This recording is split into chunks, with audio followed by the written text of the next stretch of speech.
I already said this, and I want to walk through this with you, because how you make your habits of life now are going to determine your response when that unexpected disaster, be it loneliness, be it hopelessness, helplessness, temptation, whatever you go through, uncleanness, weariness, all these things that Christ is our refuge for.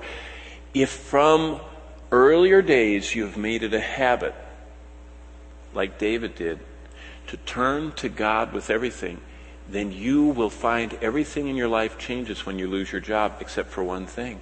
God doesn't change. His relationship stays the same. The only thing he's done is he's made himself, by taking that job out of your life, the closest. He wants to be closest, and he gets our attention. So David, as having an unexpected and sudden change in everything, but what was most important didn't change. David reverts to his default system, I like to call this. When one of these computerized objects has a problem, it'll go back to its default, its settings. In fact, it'll ask you that on the screen. Do you want to go back to the original settings? David, when this abrupt change in this job loss comes, he reverts back to his original settings. And that's what you see reflected in this psalm, starting in verse 1. Because he found when the unexpected comes, like us, he reverted back to what was reflexive, what was just his reflex, what was the default setting. And what was David's habit of life? What did he do without thinking very long? Turns to the Lord. Now, this is my oldest illustration. This is the first one I had. When I was a brand new pastor at Grace Community Church, just starting out, had all my hair, and was as skinny as Gordon's getting to be. I remember walking in from a hard day at work, and Bonnie had put the bassinet right by we lived in Los Angeles in a step-saver apartment. That's code for little. Okay, and so we were in this step-saver apartment, which I've told you, I used to lay in bed, change Johnny's diaper, and I could put it in the sink in the bathroom without getting up out of bed. And those were two separate rooms in my step-saver apartment. It was really neat. I could sweep standing still like this. I could get the whole apartment. But I remember Bonnie put the only empty space in the apartment was right there, right in the walkway between the living room, dining room, tiny room, and the bedroom, bathroom, tiny room. There's just this little space. She put it there. And I was creeping in to not wake up the baby, and I brushed against that little bassinet, and as soon as I bumped it, as soon as little Johnny's world got jostled, arms went up like that. I love that response. I went by at least once a day. Probably it affected him for life. I used to kick that thing once a day, just see those arms go up like that. Because I love to see when his world got shaken, he wanted someone bigger and stronger and outside of himself to come in and rescue him. That was me. And as soon as I kicked and put the arms out, I'd pick him up, and I'd be the hero, the great, comforter for him. And Mom would say I was trying to put him to sleep, and I woke him up again.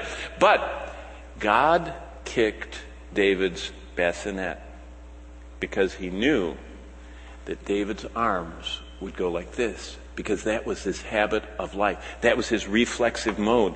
And so David, who trusted the Lord from his youth, and though his job ended, the relationship with the Good Shepherd hadn't changed a bit. And that's how this psalm begins. Look at Psalm 52, verse 1. Why do you boast in evil, O mighty man?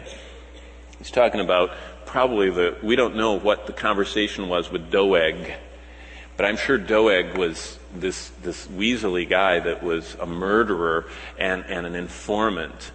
I don't know whether he's the one David's talking about or what, but look at the end of verse 1. The goodness of God endures continually. First point I have in my Bible, top it says David lost his job. Right by verse 1 I put, God is good no matter what. God is good no matter what. Lose your job? God is good. Lose your health? God is good. Lose your best friend on earth? God is good. No matter what. That's what he says. He says, the goodness of God endures continually. It endures through my job loss. It endures through my insecurity, my loss of comfort, my loss of time with my family. God is good no matter what. That's the first lesson David learned. Those Berliners need to learn that. 70% of all the workforce of Germany is seeking psychological help because they cannot deal with those unexpected changes economically they're going through. Do you know what David learned 3,000 years ago? God doesn't change. When he kicks my bassinet and I reach my arms out, God is good no matter what. That's the first lesson he learned. The second one starts in verse 2. Your tongue devises destruction like a sharp razor working deceitfully. You love evil more than good, lying rather than speaking righteousness. You love devouring words. You deceitful tongue. You know what the lesson is there? Second thing I've written in my Bible. People will always hurt us. People always come along at your desperate moment, and they'll say, you lose your job, and say, well, we didn't need you anyway. You didn't really, they make those little comments. Or other people, why don't you just look in the Help Wanted ads? How come you're unemployed so long? What's wrong with you? People always will hurt us. And David, see, nothing has changed. This sharp, razor-tongued, whoever it was devouring him, verse 4, deceitfully. Sometimes it's kind of that compliment that's actually a backhanded stab. David went through all that. You go to the bank and you see the friend and they go, I thought you were out of work. What are you doing at the bank?